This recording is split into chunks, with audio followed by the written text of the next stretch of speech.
En nutrición, valoración y diagnóstico nutricional en niños, adolescentes, embarazadas, adultos, evaluación antropométrica y composición corporal, planes alimentarios personalizados, educación alimentaria, tratamiento y abordaje de patologías, obesidad, diabetes, hipertensión, celiaquía, atención a obras sociales, ACA Salud, Medinals, OSDE, Sancor, Federada, Jerárquicos.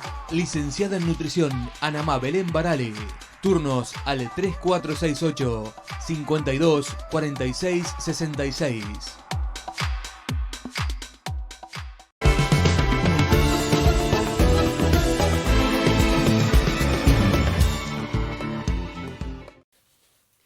Bueno, ya estamos en otro bloque, después de haber pasado por el sorteo de la Sociedad Española de Socorros Mutuos, aquí de Alejo Ledesma, con el espacio del licenciado Carlos Zubiri. Carlos, buenas noches. ¿Qué tal? O buenas noches. Yo digo buenas noches siempre, no sé si está bien dicho. Buenas noches. Buenas noches. Se enojan ya mis compañeros. Son enojosos, ¿no? Son enojosos. Sí. Pues yo buen día, buena tarde y buena noche. ¿Está bien? ¿Está bien? Como a usted le guste. Está bien dicho, ¿no? Sí. La libertad como entidad psíquica. Sí. ¿Qué tema la libertad, no? ¿Qué tema, no?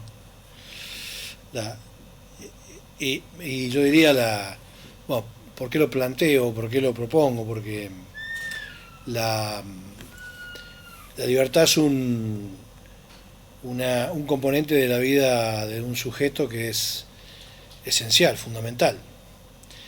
Y si vos supieras con la ausencia de libertad que vivimos o que convivimos en la vida cotidiana, tiene aristas que son alarmantes, ¿no? ¿Vivimos sin libertad? Y yo te diría que lo que es el concepto de libertad íntima, de libertad interior, por eso yo lo planteo como entidad psíquica. La libertad no es un paquete que vos vas a comprar en un supermercado como si fueras a comprar azúcar o hierba, ¿no? Tampoco es ese sustantivo, ese adjetivo que se plantea por ahí cuando hay momentos históricos importantes o cuando hay algún acto que remite a algún concepto que está vinculado con libertad, ¿no? Todos por la libertad, unidos por la libertad del país, Latinoamérica. Bueno.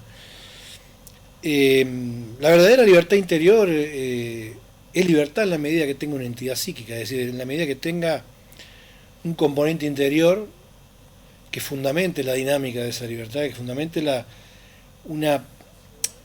y acá voy a llegar a un punto que hemos hablado varias veces, que la libertad como entidad psíquica tiene absoluta relación con la capacidad psíquica y mental de ejercer la vida con creatividad, con libertad, con producción de nuevos posibles, con transformación, con un psiquismo amplio, plástico, capaz de pensar, capaz de, como te dije recién, transformar, revolucionar. La verdadera libertad tiene que ver con todas esas cuestiones, ¿no?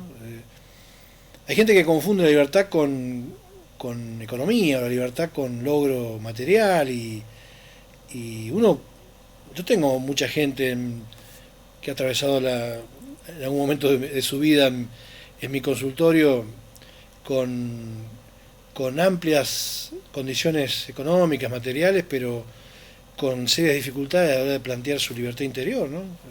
Libertad de pensamiento, la libertad de elegir, la libertad de poder articular libremente conceptos, ideas. La falta de educación inhibe ostensiblemente la libertad como entidad psíquica, porque la educación repercute directamente sobre la subjetividad, sobre el psiquismo, y en esto que hemos hablado varias veces con vos, de la crisis que vive la educación, las dos instituciones madres, ¿no? La educación y familia, trae aparejado que al no garantizar esos preceptos básicos que tienen que ver con la construcción de subjetividad, no nos brindan elementos para poder vivir y para poder conjugar aspectos de libertad. Entonces, la libertad no es, te repito, una palabra para tirar al aire y para y para tomarla como un sustantivo o un adjetivo simple de uso cotidiano. En realidad es un sentimiento interior. Las grandes instancias psíquicas que son componentes estructurales y que permiten la transformación del sujeto son internas. Los límites no son externos, los límites son internos. Yo adopto un límite cuando tengo la capacidad de entender la noción de semejante. Cuando entiendo que el que está conmigo, el que convive conmigo es un semejante. La gente debería tener que leer más. Bueno, esto insistimos siempre con vos, pero hay mucha gente que resiste a lo social porque cree que está ejerciendo una especie de socialismo que en la actualidad pareciera una mala palabra, ¿no? Y somos sujetos sociales. Es inevitable esto. Y en lo social está el otro. Y la libertad interior, la libertad como entidad psíquica y los límites se incorporan, se instalan, se estructuran como una instancia psíquica en la medida que yo tengo reconocimiento del otro, vivo pendiente en función del otro. Mi libertad está limitada a la presencia del otro. No es una libertad absoluta, no es una libertad que conceptualmente yo puedo usarla en términos infinitos. Mi libertad está supeditada al espacio del otro, a la libertad del otro, al límite del otro. Mi límite Ahí es donde el otro. terminan mis derechos también. Mi límite es el otro. Y esto es social. Y esto es social. Entonces, yo no puedo estar contento por más que tenga la barriga llena si hay gente de mi entorno o mis conciudadanos que no la tienen o que tienen hambre. O que no tienen un techo, o que no tienen Bueno, una... eso es una buena reflexión a lo que vos dijiste, hay que leer más, la gente tiene que leer, todo esto, pero decir, el que está mirando va a decir, no tengo tiempo ni de sentarme para comer, tengo que trabajar, no me alcanza, tengo que todo el día en movimiento para poder subsistir, ¿qué tiempo voy a tener para leer, no? Aparte otra cosa, bueno, yo te podría rebatir esa idea. A ver, porque, no, me gusta. Porque yo vivo, vos sabés que viajo todo el día para trabajar y tengo diversas actividades. Tengo un micro de radio en Laborde, tengo el micro de televisión acá, doy clase en Cábana, doy clase en Caná, doy clase en Laborde, tengo un consultorio en Laborde, en Pascana, 2 días en Cábana, 2 días en Área, 1 día y medio en Canals. Y leo. Yo ahora llegué acá a la televisión y estaban los muchachos, nos pusimos a charlar mientras vos terminabas tu nota anterior, pero si yo tenía un rato libre y los chicos estaban ocupados, voy hasta el auto, traigo un libro y me voy a leer. Media hora, para mí, es muy enriquecedor. Yo viajo con una biblioteca móvil, tengo una biblioteca en mi casa, muy completa, y a su vez elijo libros que me acompañan toda la semana o que voy cambiando. ¿Lees libro de papel o digital? Papel. Papel. Sí. Digital algunas cosas leo, inevitablemente, pero mayoritariamente papel. Me gusta rayar. No se compara, me gusta, ¿no? No. Me gusta tocar, rayar, marcar, volver para atrás, escribirlos. Yo tengo todos mis libros de biblioteca rayados, todos. No se rayan los libros. Sí, cómo no. Yo encorcheto los libros. Cuando vuelvo a leer, leo lo encorchetado. Lo encorchetado yo le voy dando una forma conceptual, estructural, que me permite hacer una reducción del texto a lo esencial, ¿no? Entonces a veces de esos encorchetados tengo 200, 300 documentos en Word, que ahora ya tengo que hacer un sistema nuevo que los chicos, mis hijos me están enseñando, un Drive o alguna cosa por el estilo, donde tengo todos disparadores, más de 200, para charlas, que son todos disparadores a partir de lecturas de libros y de artículos y bueno, cosas escritas por mí, cosas escritas obviamente por terceros.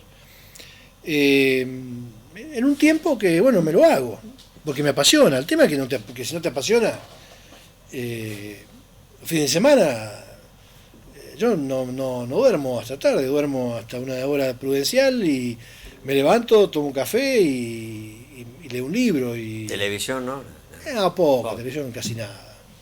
Anoche me prendí con la televisión y a título de lo que venimos hablando, me salía de la vaina por ir a debatir con Manes, ¿no? Hay cosas de Manes que a mí me irritan. ¿Qué opinás de Manes? Me irrita, a mí Manes me... Primero que es un hombre... Porque a mí me gusta cómo habla. Sí, sí, habla lindo, sí. Anoche le preguntaba, porque Fantino por ahí se enamora de los entrevistados y pierde objetividad, ¿no? No lo vi. Cuando vos idealizás a un personaje, me hubiera gustado escucharlo. dejá de profundizar en el enunciado de las preguntas, ¿no? Si vos vas a entrevistar a alguien que vos idealizás, probablemente la entrevista no tenga la consistencia estructural que necesita, porque tu falta de objetividad y tu admiración por el personaje, bueno, en un momento, a mí lo que no me gusta de Manes, a ver, yo no estoy en contra de Manes, hay muchas cosas de Manes que me gustan y hay muchas cosas con las que coincido. La vocación que él tiene por el estudio y por la vida universitaria, yo la comparto, ciertas cuestiones vinculadas a la ciencia las comparto. Lo que no me termina de convencer y no es de mi pura convicción, es una idea de última que se puede discutir, me gustaría discutirla, pero es que vos no podés supeditar todo lo que le pasa a un sujeto a una neurona. ¿Sí? La empatía no es cerebral, la empatía es el amor al otro. Y eso no está en una neurona, ni en el lóbulo frontal, ni en el occipital, ni en el cerebelo. Tiene que ver con un sentimiento, un afecto que se desarrolla en la vida psíquica que no tiene registro cerebral y que permite, por ejemplo, definir un término empatía. Él define la empatía de dos maneras, ¿no? La empatía cognitiva, que tiene que ver con identificarme con el otro a partir de conocimiento, y la empatía afectiva, él dijo, la empatía afectiva es la capacidad de conectarme con el otro para sentir lo que al otro le pasa. Es un concepto, no digo erróneo, pero incompleto. La empatía no es eso. La empatía es la capacidad de ir para adentro, conectarme desde mis recursos más importantes interiores, por eso hay que tener libertad interior,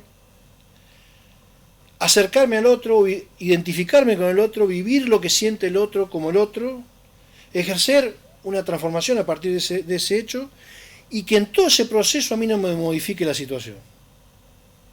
O sea que hay que tener un control psíquico para usar la empatía. La empatía no es ir a levantar una pared de ladrillo al tipo que le hace falta, porque vos ves que le hace falta y va y lo ayuda. Es mucho más complejo que eso. Eso es una ayuda solidaria. La empatía es todo ese compromiso de identificación con el otro a partir del dolor del otro, metido dentro afectivamente con tu interior, y que en todo ese proceso no haya modificación de uno. Porque hay mucha gente que por usar excesivamente la empatía o no saber usar la empatía, termina confundida con el objeto. Lo que yo te decía recién de la idealización. O esto de que vos empezás a llorar con tu angustia, yo me conecto con vos y termino llorando con vos, entonces ninguno de los dos ayuda. ¿Está? ¿Y hay contraposiciones entre la psicología y la neurociencia? ¿O están alejadas? Yo estoy marcado en el psicoanálisis. El psicoanálisis y las neurociencias tienen puntos en común. Nadie duda que cuando hay mayor construcción subjetiva hay cuerpos neuronales que mejoran sus capacidades sinápticas. ¿Sí? En eso no hay duda. No hay duda que si yo tengo un momento de felicidad, que no tienen por qué causarlo las neuronas, lo causa, porque si no sería muy fácil, podremos delimitar que cualquiera tenga la felicidad, y sabemos que no es así. Repito, que sabemos o que podemos entender que no lo causen las neuronas, pero que sí produzca modificaciones neuronales a partir de que ese estímulo afectivo que tiende a segregar adrenalina y algún otro neurotransmisor produzca sinapsis de mayor calidad o de mejor condición. Ahora, explicar el mundo simbólico por el cerebro es muy complejo. Y el ser humano es más que un animal. El ser humano es un hombre de cultura, es un hombre del lenguaje, de parlet, diría Lacan, ¿no? Es un sujeto de palabra. Y uno aprende nadie duda que yo tengo el centro del cerebro que es el que me permite hablar, pero yo aprendo a hablar en la mirada del otro. Si está mamá ahí, con su mirada, que me devuelve un estímulo. Es decir, es una cuestión relacional, no es una cuestión biológica. A veces cuando quieren forzar todo en términos de biología, lo que pasa es que después detrás de eso está la explicación que a todos lo solucionamos con una pastillita que acomoda la neurona, ¿no? Y ahí anda medio país medicado, ¿no? Vuelvo al tema, con una ausencia total de libertad interior. Porque cuando vos empezás a depender de una pastilla o de la farmacia, Antidepresivo y depresivo. bueno, y toda la gama de medicamentos todo, que hay, ¿no? ¿Te sentaría a hablar con Manes? Sí, me encantaría. Me encantaría. Pero mirá que ahora está en la política. Vos no. Yo también estoy en la política. ¿Está? Sí, en la política filosófica todavía. En la política como el sentido... Yo tengo un sentido empático de bien al otro. Mi trabajo es político. ¿Y no te gustaría estar en la política? Estoy en la política. Por ejemplo, no sé, a ver, ¿qué ejemplo ponerte? Vos decís en un partido político. En un partido político, ejerciendo... ser candidato a algo, No. ¿no? No, bueno, porque no lo has porque hecho en el club. No, porque sí, en el club, pero no porque no. Y así todo en el club no fui debidamente entendido. O sea, no porque no sería entendido.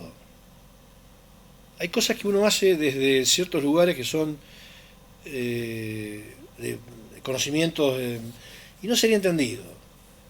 A ver, yo no soy una persona demagógica, pero soy una persona que soy capaz de llevar la empatía a un punto límite, y el vulgo común va a pensar que eso es demagogia. Yo no soy demagógico, al contrario, nunca lo fui. Soy muy afectivo, soy muy pasional, pongo mis pasiones en el desarrollo de los objetivos que tengo en mi vida,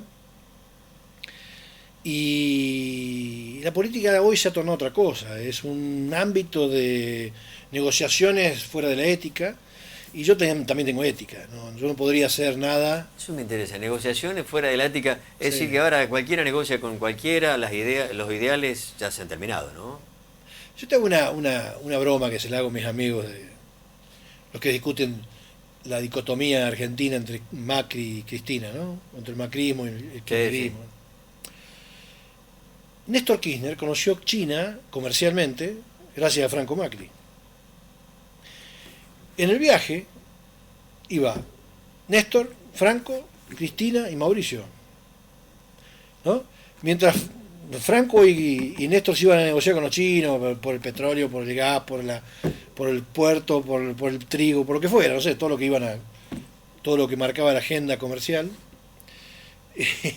Mauricio y Cristina, es decir, negociaban qué iban a hacer con Argentina en los próximos 20 años. ¿Pero eso lo podés corroborar vos? No, a ver, es una broma mía, pero iban juntos, estaban en en el mismo avión, iban al mismo viaje. ¿Sí? O sea, las empresas de Macri eran, digamos, subsidiarias de un montón de beneficios del primer gobierno kirchnerista. Entonces, a mí no me vengan a decir que están ellos, a ver, que yo me pueda discutir con vos, porque vos sos de los Andes y yo soy de Sarmiento, o porque vos sos peronista y yo soy radical, y ahí podemos discutir, podemos decir, hay una pequeña diferencia, hay una disputa, Ahora, ellos en el fondo de la cuestión mantienen la grieta porque es un negocio para quedarse toda la vida de ellos. Fíjate que no permiten que aparezca una tercera fuerza seria. Dije seria antes de que me haga la pregunta. Seria. ¿Sí? ¿Por qué desapareció el desarrollismo en Argentina? El frondicismo. ¿Por qué desapareció? ¿Por qué todos los frondistas se fueron, algunos al peronismo, otros al radicalismo? ¿Por qué vendieron la esencia de sus ideas? No, por eso digo, no hay más ideales. Se pierde la libertad interior. La gente negocia su libertad interior. Primero, ¿por qué la negocia? Porque es débil. Segundo, porque no la siente como entidad psíquica. Yo no podía tradicionar algo que está instalado en mi psiquismo. A mí me dijeron, yo hago muchos peritajes forenses, ¿no? El peritaje forense es un ámbito que, si vos te permitís cierto rasgo de ambigüedad, podés tener algunos beneficios. Si yo pongo una coma en un párrafo diferente al que lo pongo, o si pongo, a ver, si yo en lugar de decir Luis Horacio Mir en algunas circunstancias podría ser agresivo, no es lo mismo que yo diga Luis Horacio Mir es agresivo. Bueno, Si no, en una coma, un punto, cambia todo. por ahí viene una persona de la justicia que trabaja con vos y dice, che, usted no podría poner el verbo cambiado, porque si usted lo pone cambiado, lo sacamos un año antes, y si lo sacamos un año antes, le cobramos esto y usted va... Nunca en mi vida le he sido infiel a mi profesión. ¿Y hubo intentos? ¿Vos creés? Toda la vida, siempre. Siempre, porque... Claro, los abogados. Sí, no quiero, yo trabajo con abogados, pero está esto. Sí, sí. Está, entonces... a ver, te vuelvo a responder, ¿por qué no podría trabajar en política? Porque a los 10 minutos ya estaría, digamos, renunciando, porque no sería incapaz de hacer algo contra mis principios. Yo me puedo equivocar, me he equivocado 1000 veces, uno erra, he fallido. Yo tengo ese concepto de Rafael Paz que dice que uno aprende a vivir bien y a tener libertad interior cuando aprende a vivir con sus propios infortunios, o cuando transforma sus conflictos, digamos, extraordinarios, que a veces uno los agranda, en conflictos ordinarios. Pero los conflictos son parte de la vida. No es que para ser sano uno tiene que tener conflictos. Uno tiene conflictos, pero tiene capacidad de resolverlos. Bueno, en ese sentido uno se reconoce fallido. Yo me reconozco fallido. Yo no tengo la concepción de algunas profesiones que los identifican como sujetos supuestos saber y quedan anclados a ese concepto y actúan desde un lugar celestial. Y yo soy fallido. Por eso el paciente, el alumno, me puede trascender, puede vivir sin mí en algún momento. ¿Está? Esa es la esencia de esto, ¿no? Y para manejarse en ese ámbito hay que tener mucha libertad interior, y hoy eso se ha perdido, Luis. Esta pregunta que me hiciste sobre la política es extraordinaria, porque yo no podría levantar la mano irracionalmente en una cámara. Yo tuve la oportunidad de trabajar en política. Cuando estuvo Esteban Bullrich en Canalce, yo estuve en el debate que vino a hablar de educación antes de ser ministro de Educación de la Nación. Y a los días, bueno, después hablé con él, me lo presentaron, después yo debatí con él en el cine ahí, Cinecop. Eduardo Rulé me lo presenta en ese momento, charlamos, y a los 2 o 3 días me llega un mensaje. Después, perdón, yo sigo hablando con él por WhatsApp, me dejó el WhatsApp, un flaco extraordinario que ahora, bueno, padece. Sí. Está muy buen tipo. Seguimos charlando todo el pedido hasta que, esto fue en septiembre, octubre y hasta diciembre que ellos ganan las elecciones. Y me hace una propuesta para ir a trabajar a Buenos Aires. Me pide un currículum, vení, a ver, vamos a charlar. Y yo le pedí que él me dijera en qué tenía pensado, que más o menos sabía lo que yo pensaba, en qué tenía pensado que yo trabajara. Si yo no iba a una mesa de discusión sobre educación, ir a un despacho a despachar tiza, decir, ¿qué falta para leer más? ¿Hace falta tiza? ¿Hace falta pizarrones? Yo no estoy para eso. Sí. ¿Sí? Bueno, Carlos, te quiero preguntar en el final algo que leímos como noticia hoy, sobre un estudio que hicieron que los chicos, muchos se retiran antes de la escuela por dolor de cabeza, se duermen, mareos, y según los estudios dice que es porque se acuestan muy tarde y con la tecnología, ¿no? La pantalla de los aparatos electrónicos, ¿no? Sí. ¿Esto es correcto y si es así? Sí, yo lo veo en mis aulas. Sí, a ver, el gran problema de estos chicos que duermen o que no logran la atención o que se van antes, es que no duermen, no descansan. Claro. Ahí yo negocio muchas veces con los psiquiatras o con los médicos. Cuando llega una persona que tiene trastorno del sueño, yo no demoro un tiempo de analizar las cuestiones por las cuales no duerme. Tratamos de ayudar con medicación el tema del sueño, porque descansar es fundamental para todos los recursos psicológicos posteriores, ¿no? Inclusive para la atención, para el cuerpo, para el sistema cardiovascular. El descanso es fundamental. Obviamente que estos chicos que trasnochan con la virtualidad o con el teléfono o con la computadora tienen serias dificultades para mantenerse despiertos porque están con sueño. Esto no es ninguna ciencia. Y ahora, también es cierto que hay una dosis de chicos dormidos que se duermen porque acá encuentran más intereses que en la escuela, ¿no? La escuela está en un momento crítico respecto a contenidos y respecto a maneras de establecer esos contenidos, que si no la revisa ese síntoma va a ser cada vez peor. Porque esto es un aparato, a ver, yo te voy a plantear una hipótesis. Yo te voy a plantear una hipótesis acá. Esto es adictivo si vos no tenés libertad interior. Si vos tenés manejo de tu psiquismo, esto no es adictivo. Esto es una herramienta fundamental, importantísima. Mira, yo te voy a plantear una hipótesis acá. Yo creo que el futuro nuestro como docente va a ser ayudar a subjetivar de una manera responsable, creativa y profunda. Los sistemas de información van a pasar por otro lado, es decir, todo lo que vos necesitas de una escuela secundaria, acá está. ¿Vos qué preferís? ¿Tener una clase de matemática con Carlos Zubiri, con Pedro o con Paenza? Paenza está acá. Está en Harvard y está acá en castellano. Está todo acá. Si vos lo sabés usar, está todo. Entonces, hay una tendencia a que por la virtualidad, ya hay inclusive hasta contenidos que parecían irresponsables, que son muy ilustrativos. Sistemas como TikTok. Está bien, hay muchos contenidos tontos. Bueno, pero como hay tontos en la vida cotidiana. Yo me siento en un bar, a mí me encanta escuchar a la gente. Yo me siento en un bar a tomar un café y escucho 5 mesas. No hace falta mirar acá. A veces vos escuchás comentarios, escuchás una conversación, escuchás la falta de contenido, escuchás la falta de conocimiento. Bueno, ¿y qué hacer si vos decís que está todo ahí con la escuela? Y bueno, es lo que te vengo diciendo hace mucho. Los docentes tenemos la responsabilidad absoluta. Los ministerios, los que mandan el currículum, la forma de educar, ¿se lo plantean esto? No.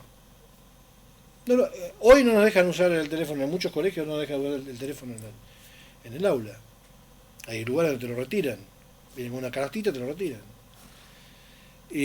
A ver, yo tengo la obligación de producir un aula que sea interesante, tan interesante como esto.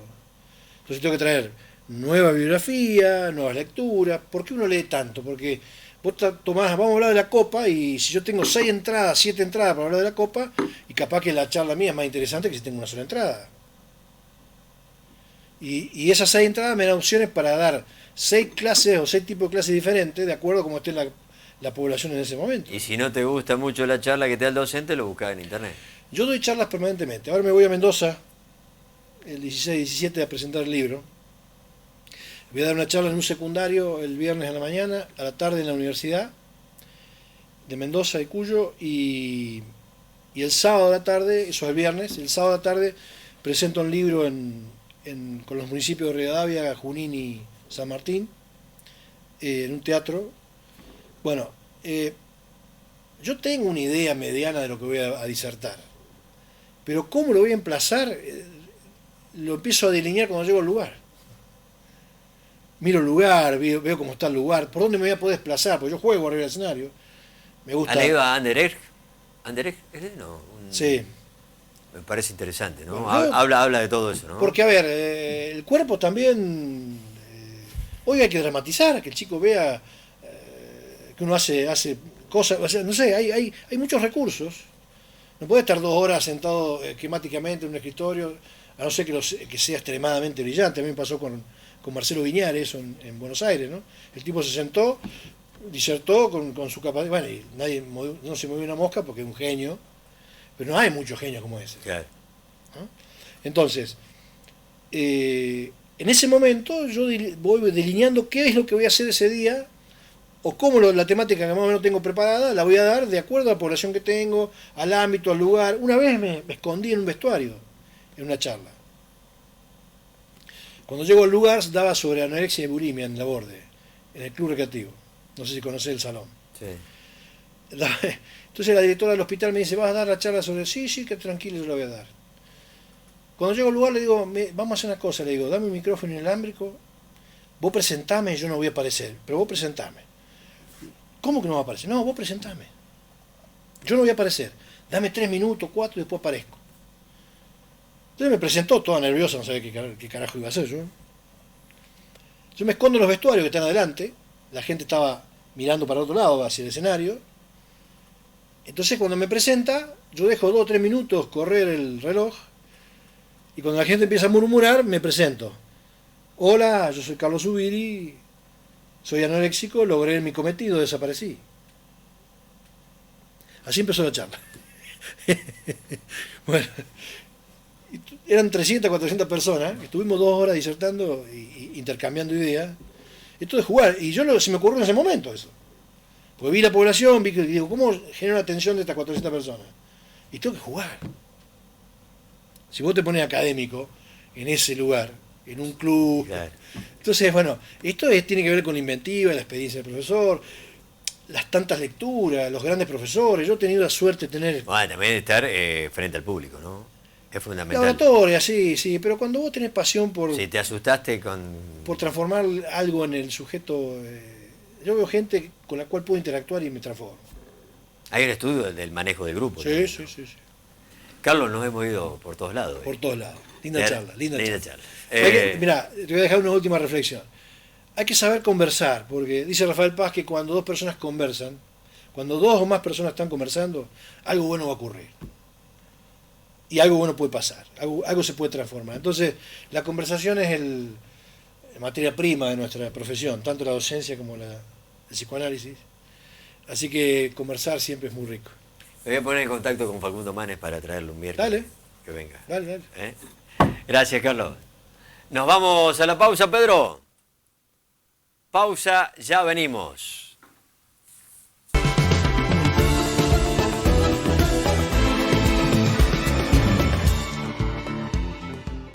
Morel Bullies, Sociedad Anónima.